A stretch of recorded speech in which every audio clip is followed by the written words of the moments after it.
जय हिंद दोस्तों, वंदे मातरम। राजनीति एक ऐसी चीज़ है जिसमें कि आपको हर एक कदम सोच सोच कर रखना पड़ता है। और अगर हम शतरंज से राजनीति की तुलना करें तो इन दोनों में ज़्यादा कोई अंतर नहीं है, क्योंकि आपको अपनी हर एक चाल को इतना ज़्यादा सोच समझ कर चलना होगा, क्योंकि आपकी आज चलने वाली एक चाल से 2 साल बाद होने वाले कांड के ऊपर बहुत बड़ा असर पड़ता है। अब ऐसा ही कुछ देखने के लिए भी चल रहा है भारत की राजनीति में।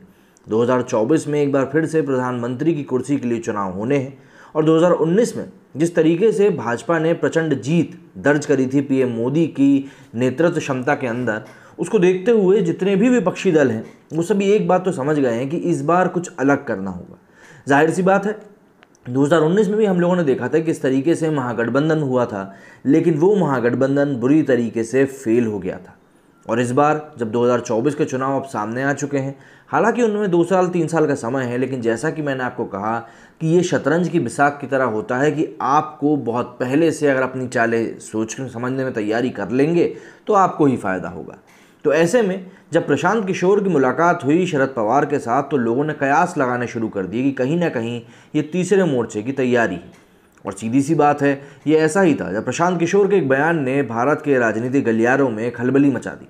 प्रशांत किशोर ने कहा कि भाजपा और मौजूदा समय की राजनीति को देखते हुए ऐसा कहना बहुत हद तक मुमकिन है कि तीसरा मोर्चा भाजपा के सामने कहीं से कहीं तक टिक नहीं पाएगा, और उसके बारे में सोचना कोई बहुत अच्छी बात है नहीं। लेकिन देखिए, हर एक इंसान का दिल होता है महत्वाकांक्षी, और वो ये चाहता है कि वो ज़्यादा से ज़्यादा बड़ी जीत को दर्ज कर सके। प्रशांत किशोर अगर आज के समय की हम बात करें तो भारतीय राजनीति में काफ़ी अच्छी अपनी बात रखते हैं, चाहे वो टीएमसी के चुनाव हो, चाहे वो नरेंद्र मोदी जी को 2014 में जिन्होंने चुनाव जिताया तो उसकी बात हो। उनकी एक अलग ही एक मैं कहूँगा एक पर्सनालिटी बन चुकी है चुनाव रणनीतिकार को लेकर। तो ऐसे में हर एक पार्टी यही चाहती है कि प्रशांत किशोर उनके साथ आकर काम करें। लेकिन प्रशांत किशोर इस बात को क्लियर कर चुके हैं इस बार कि भाई तीसरा मोर्चे को लेकर वो कुछ भी नहीं कर सकते। हालांकि अभी शरद पवार के घर पे कई सारे दलों को लेकर एक मीटिंग भी हुई। अब उस मीटिंग में कहा तो ये गया कि नहीं, इसमें राजनीतिक और तीसरे मोर्चे को लेकर कुछ बात नहीं हुई, लेकिन कहीं ना कहीं ये जो मीटिंग हुई है ये प्रशांत किशोर की मीटिंग के बाद हुई है, और कहीं ना कहीं इसमें तीसरा मोर्चे को लेकर भी बात हुई है। क्योंकि अगर हम मौजूदा हालात की बात करें तो जो लीडरशिप अभी कांग्रेस के पास है, जैसे कि बहुत समय से बात चल रही कांग्रेस का लीडर कौन, राहुल गांधी के ऊपर जितने भी युवा हैं कांग्रेस से जुड़े हुए, चाहे फिर आप वो सचिन पायलट की बात कर लें, ज्योतिरादित्य सिंधिया की बात कर लें। ज्योतिरादित्य सिंधिया तो थे, लेकिन जो ऐसे युवा नेता जिनकी की पॉपुलैरिटी काफ़ी अच्छी है, ज़मीन पर पकड़ इनकी अच्छी है, अगर ये लोग कांग्रेस छोड़कर भाजपा में शामिल होने की बात कर रहे हैं तो कहीं ना कहीं लीडरशिप के अंदर बहुत बड़ा झोल है। सचिन पायलट की भी तलखी अभी कम नहीं हुई है, राजस्थान में वैसे ही उठापटक चल रही है। इन सभी चीज़ों को देखते हुए जितने भी छोटे दल हैं राष्ट्रीय लेवल पर, उन सभी के मन में एक बात तो आ चुकी है कि भाई कांग्रेस का हाथ थामना सही नहीं होगा।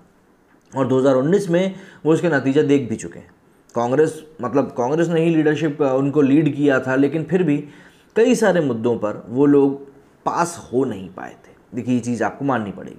ऐसे में प्रशांत किशोर का ये कहना कि तीसरा मोर्चा की कोई साख नहीं है, तो वो कहीं ना कहीं तीसरा मोर्चा बनाने का सपना देखने वालों के लिए ऑब्वियस सी बात है, शरद पवार उसको लीड कर रहे हैं, कहीं ना कहीं एक बहुत बड़ा झटका भी है।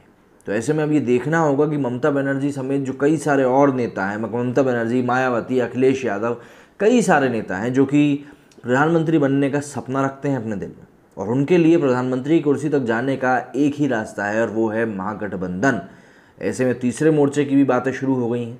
अब देखना होगा कि किस तरीके से 2024 के पहले की रणनीति शुरू होती है, रणनीति तैयार होती है, क्योंकि उसके पहले अगले साल हम यूपी में भी चुनाव देखने वाले हैं, और यूपी के चुनाव बहुत हद तक 2024 के चुनाव के ऊपर भी इफेक्ट डालेंगे। तो ऐसे में ये देखना अब की स्थिति में बहुत ज़्यादा मज़ेदार होगा। मैं कहूँगा कि भारतीय राजनीति में अब ऊँट किस करवट बैठता है, और किस तरीके से जितने भी राजनीतिज्ञ हैं वो अपने इस शतरंज की चालों को प्लान करते हैं। आपकी क्या राय है इसके ऊपर, मेरे वीडियो में कमेंट करके ज़रूर बताइएगा, क्योंकि आपकी राय मैटर करती है। मेरे इस वीडियो में फिलहाल इतना ही। जय हिंद, जय भारत।